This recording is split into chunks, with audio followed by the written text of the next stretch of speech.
just wanted to say I really love the movie, and I know I'm a little bit young, but I actually did try and follow along, and I thought you did a really great job, all of you guys. And my question's for Rob. So I was wondering, after working with David Cronenberg, how has your take on acting changed? Because I know you were a little hesitant with taking this role. So do you feel like it's changed it at all, or like from previous times? Yeah, I mean, well, a little bit. I don't know. I mean, sorry.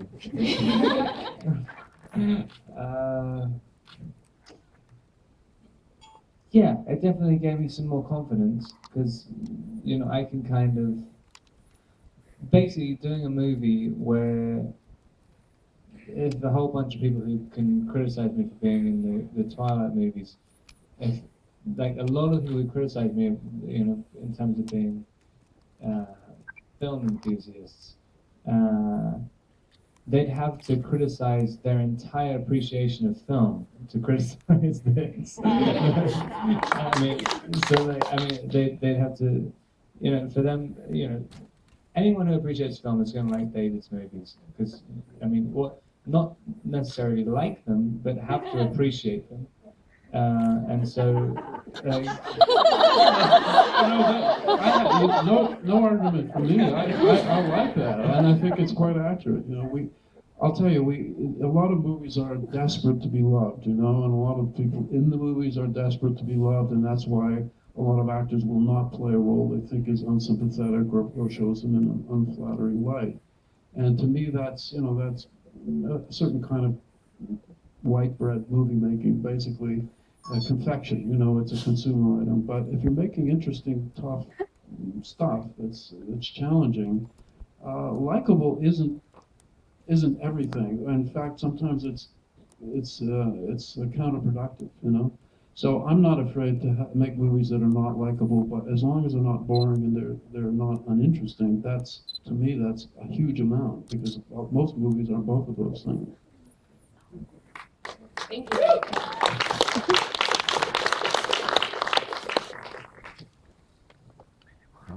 The script had some interesting quirks of language. A few of the characters use the royal we at times, and there seems to be a use of this as opposed to that. There's just a few language quirks. I was wondering if that came from the book, or if royal we was something that you used sort of to emphasize something about the characters.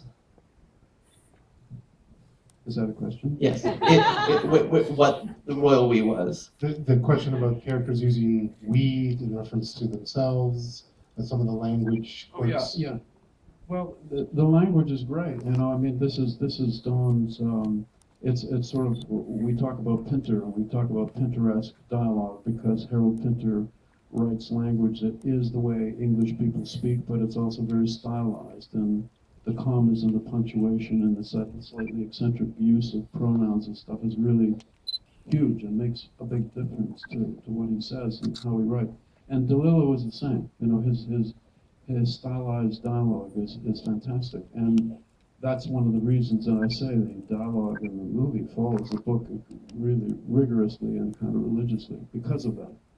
Just as Rob said, there's in the book and in the script, he uses the word what without a question mark, and that's tricky. It's different from what. It's what. Anyway, you see it a lot in the movie. It's a punctuation mark. Using words as punctuation as well. So we were very excited by that and very sensitive to that and the meaning of that, and we really wanted to honor that because one of the things that was exciting for us about the project was this dialogue has never been spoken before because Don's never had a movie made of his books, and so this was the first time we were going to hear actors actually speak his dialogue. So we were very careful about honoring it. Hi. This is for David and also for the rest of the actors. I read on the Toronto Standard that you don't do rehearsals. And I was wondering why you don't do rehearsals and how that affects the actors that you don't do rehearsals. Exhausting.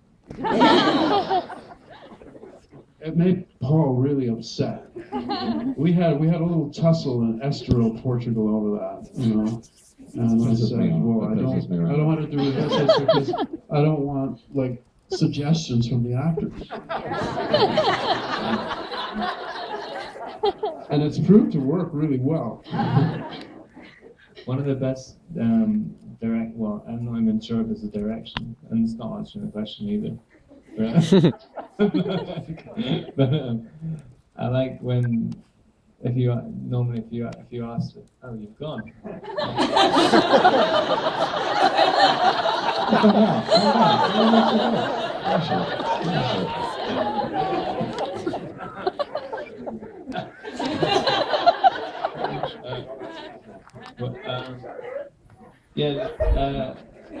That's it, she's right there still.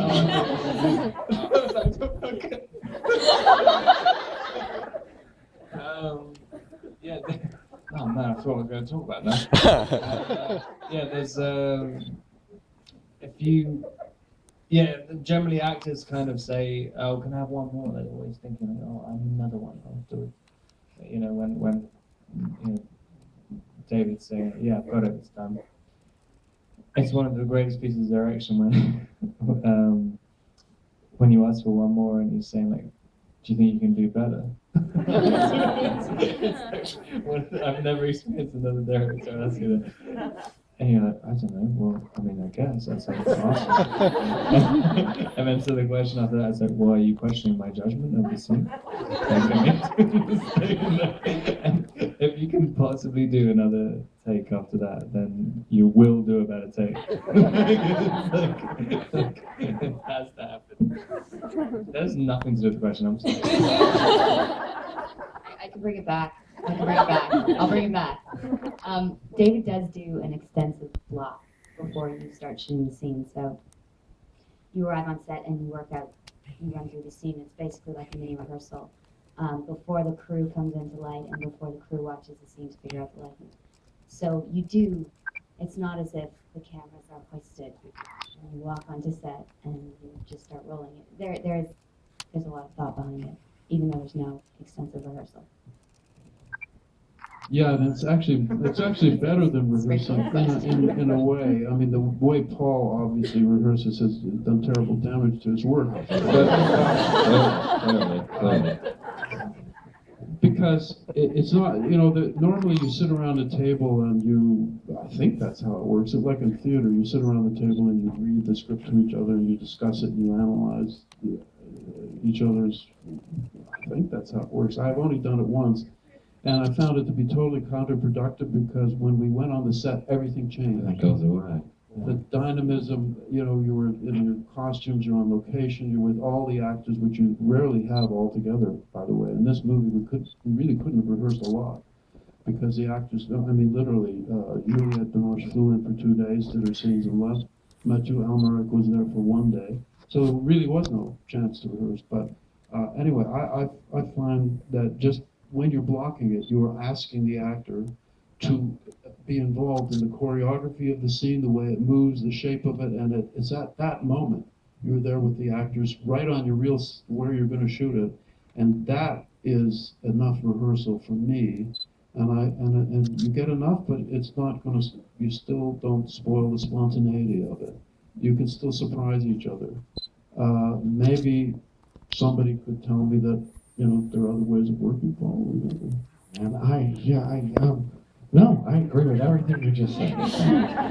No, you're right. It's true. It's a funny, weird line because I've done it where we have rehearsal and it can oftentimes really kill it. And I think with something like this, it could have really killed it badly because this language needs to stay lively. Hi, I'm Elizabeth from Toronto over here. This question is for Paul and Rob, and it's a two-part question. The first question is, what do you like about Canadians? And the second question is, what do you find weird or quirky about Canadians? I think you people are fucking weird. I actually really do. I think they're really good. That's what I like, and I also think it's weird and quirky.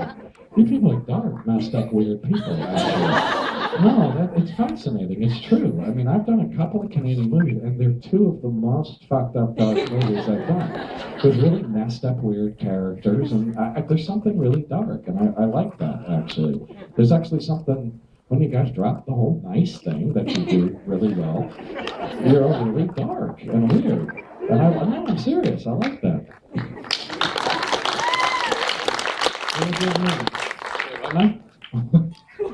Really? What was the other movie? I'm just curious. Just I'm gonna have this conversation. I did a movie called Barney's Version. That was very good. But that's a really dark character in that thing. So, yeah. Rob? I really like Canadian. That's a good start. Yeah, no, I don't know. I mean, well, Canadians vary. There's the East Coast and the West Coast Canadians, and have a very different opinion than both. I don't necessarily know if I want to reveal which, but I really liked working in Toronto. I like Torontonians.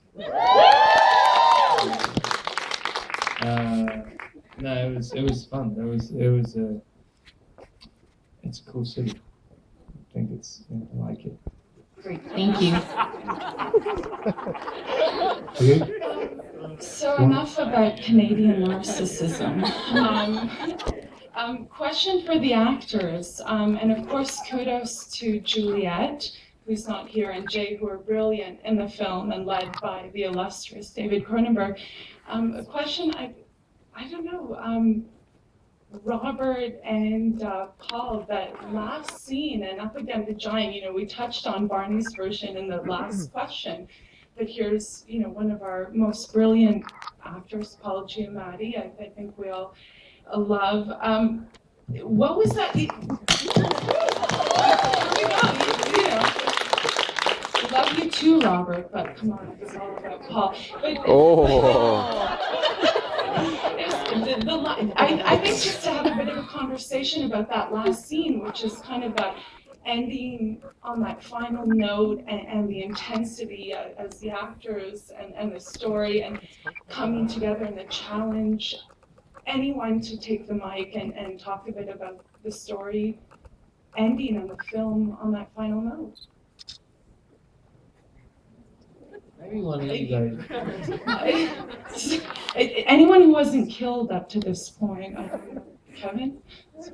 It was intense. The best piece of direction that David gave me the whole time, the one thing he said to me was, this is the climax of the movie, so don't screw it up, or you're going to ruin the whole movie. That's literally, that was it. No, but seriously, that for me was the most intense thing about it, just acting-wise, was that I knew this is how the thing has got to end. So, trying to get a build through that whole long thing and shooting it was very tricky and difficult. Story-wise, I don't know. It's an enigmatic, baffling scene. I don't know. But I guess as Paul, Paul and Robert sitting there with Paul in this heavy scene and the responsibility of closing that, how are you feeling? And it's all coming together, right?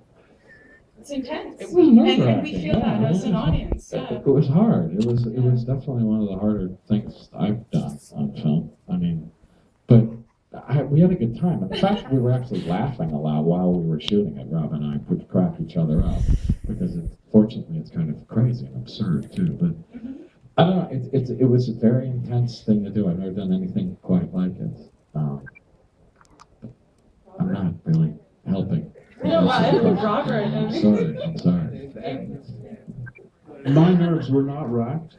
I just had a lot of fun, actually. I knew I had the two right guys to do the scene. We had a wonderful production designer who gave us great space and great texture to play with. And it was really a lot of fun. I mean, we had 6 days boarded for shooting it. We finished in 3. And literally, I think almost every shot was 1 or 2 takes. That was it, including the last long shot. which ends the movie. That was one take. So, Was it really? That was one time. however difficult it was, we were on a roll, and we seemed to know what we were doing, and so it was actually fun. It was brilliant. Thank you. We've got time for one last question over here. Very brief, Mr. Cronenberg. With about 60 or 70% of the movie taking place in the car, what was the biggest challenge for you as a director to have so much of the movie in one scene? Well, it's interesting. I heard Paul just recently say he likes acting in small, confined spaces. And actually, I like directing in those as well. So, I noticed this when I did The Fly, because it's basically, that movie is 3 people in a room, basically. So, I liked, it wasn't so much a challenge as a kind of joy and a lot of fun to create this limo. It was a set, obviously. They came apart in 24 pieces, like a kind of Lego car. You could split it down the middle or in half and all of that, so that we could light it and shoot it from different angles and put it in New York City later through the windows. So it just induces, I think it immediately gives you that an intensity and a focus that you wouldn't have in wider spaces. I don't think I could ever do a Western, it's too much space. And it really, I gave my crew 2 movies to look at. One was called Lebanon, which is a movie that takes place entirely inside an Israeli tank. And the other one was Das Boot, which takes place entirely in a submarine. And I thought, this, that gives you an idea of what you can do, what interesting things you can do visually and dramatically in a very confined space. And it makes you really, when Juliet got in there and I said, no, just use the space, she really went, she did, So, and I used it in a way that the other actors didn't. They used it in a different way. So it was part of what really excited me about the movie was the rigorousness and the aesthetic element of a limo traveling along one street from one end of Manhattan to the other for a very simple reason that turns out not to be very simple. So that's my answer to that. I want to remind everyone that Cosmopolis opens this Friday, June 8th. Tell everyone you know to go see it. And I want to thank you all for bringing us.